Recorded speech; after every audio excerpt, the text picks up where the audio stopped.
Hello, this is Yugioh coming at you with the top 10 decks of this format. And this is my opinion. This is what I think might be the best decks for this format. So if you have a different idea or a deck that you think I might miss, leave a comment section, leave a comment down below and a reason why. So coming at you with number 10 with road deck. Cyber Dragons. Cyber Dragons, you saw him top like once or twice. Mostly put him at number 10 because of my friend. And it depends on the player how they play him. It's easily special summon. They run 3 power bond into Cyber Twin Dragon, being able to attack you twice for 5600. Limited removal because this deck can easily OTK you if you don't have the right cards. Nova. Once it's destroyed, special summon is Cyber End or a fusion monster from your deck. For the number 9 spot, Harpy Ladies. Harpy Ladies, they're good, but you didn't really see them top that many YCSs, that many regionals. So that's why I think it's at the number 9 spot. Harpy Ladies, they have unlimited MST. They have Hunting Ground. Every time they summon a Harpy monster, they get to destroy a spell or trap card on the field. 3 return Hysteric Party. They can just flip over Hysteric Party and spam the whole field with Harpy Ladies up to 5, and then XYZ and into anything. Mostly what I hate is that Harpy Dragon that attacks you directly, and then in each end phase it detaches 1 card. I just hate that. Hysteric Sign. Hysteric Sign, you could pop it with your Hunting Ground and just add 3 Harpy cards. And I didn't put Magical Hats because not every build runs Magical Hats, but Magical Hats, you could choose Hysteric Party or Gear Town and then special summoning, but there's different variants and different builds of the decks. I just put the most common ones. And they're also able to summon rank 7s, the ability with Chandler, discard, I think it's discard, adding Pet Dragon, Harpy's Pet Dragon, then Big Eye, then Draco, or whatever. But that's the thing, they have good cards, good advantage, but you didn't really see them top many events, so that's why I think it should be at the number 9 spot. At the number 8 spot, Yugioh Katakuri.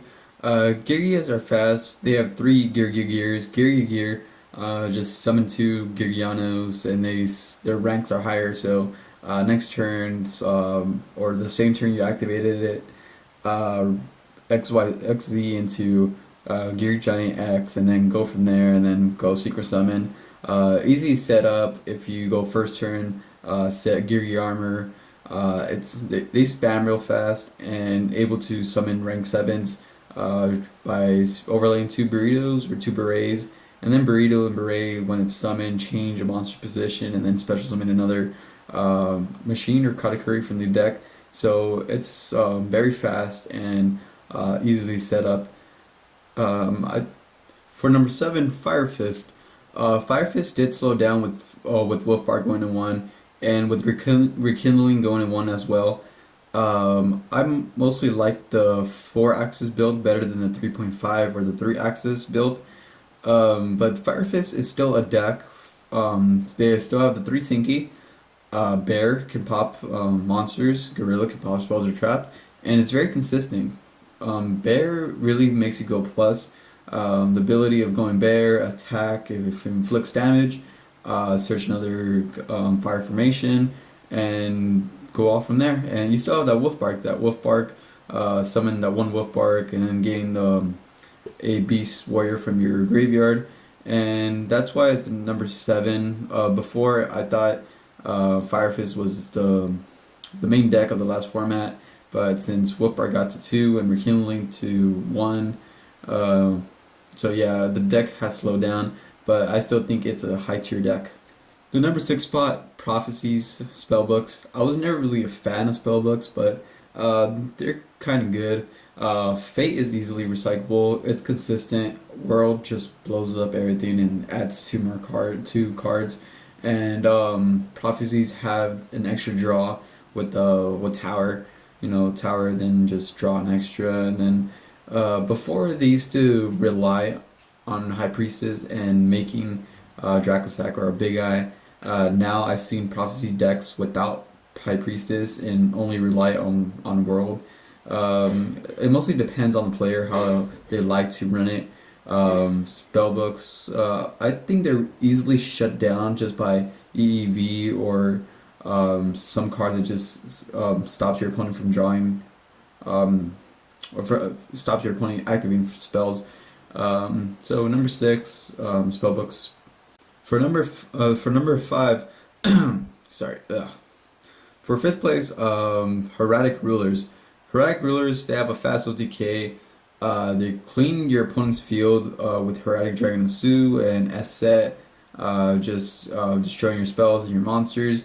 It special summons from the grave using using the Dragon Rulers, and also it has this way of summoning rank 7s such as Dracosac or Big Eye. Because you can go two Heraldic Ruler, you can go XYZ into Heraldic Dragon Atom, go into Atom, and special summon a Dragon Ruler from your deck, and then going from there, or a Red Eyes Black Metal Dragon. So it has a fast OTK, but Heraldic Rulers can easily be shut down by a Mere Force, by Dark Hole, and once your field gets cleaned off, that's pretty much it. They're dead. So they only have that one fast OTK, and if they know how to use their resources, then yeah, it could be a good deck. Number four, Madochis. With the release of Angeli, Madochis were good. Angeli kind of sets up stuff faster. But the thing about Madochis, they always have hand advantage. It self reloads instead of sending monster cards to the grave, you reload them back into your deck. So you never really runs out of cards. I think you need the field spell to do that, to put back cards, plus an extra 500. Tiramisu, iCard's annoying, because Madoshis have an easy combo of going to Invoker, and Invoker summoning Tiramisu, and then Tiramisu putting back two cards. I don't think they have to be face up. I'm not sure. I have to check on that. I think just says to put your opponent's cards back into, shuffle your opponent's cards back into their deck, and it does not target, I believe. So Tiramisu put back your opponent's high beaters or other annoying monsters, and it's they're always like Madoshis always have like advances. They always have stuff to use. They're never really dead.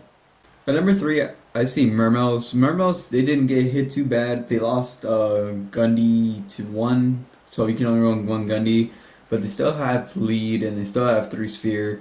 They are really fast. Just the way of getting sphere on your opponent's end phase or on your end phase, getting lead, then lead once it's to the graveyard, or special summon Megalo, or any other Mermel, but mostly it's going to be Megalo. Easy rank 7 going into Draco, Big Eye, Gaios, whatever. And they still have Tidal, so Tidal could really get a pain in the ass at 2600 meter, just coming back every turn. They also have infantry and spike, so just the way that Mermels work, how to pop your shit, and then to easily rank 7, and then it's just really fast. And I see it at number 3 because it slightly got tapped, but I'd see the other two other decks getting more support than Mermel. Mermel, it's like that's all you can do, and it's I'm really giving a shitty explanation why it's at 3, but I feel that Mermels are not that good as before, as once they got barely released, but I do believe Mermels are number 3. Evil Swarms stop level 5 or higher special summons. artifacts, heretics, dragon rulers. They stop a lot of decks. Able to come back late game with Exciton or Kyrkion. Just being able to top deck a Kyrkion, summon Kyrkion, banish, and then summon another, and then XYZ into pretty much anything Exciton. They have their own three Forbidden Lances, Infestation Pandemic, where it protects all of evil swarms that are on the field. So it's really a pain. And also Ophion searches for an infestation, either Pandemic or the other trap card that searches where you could put back an evil swarm and then add another evil swarm card or monster to your hand. EEV and DDV, uh, you could electro virus your Pandemic and I forgot the other one.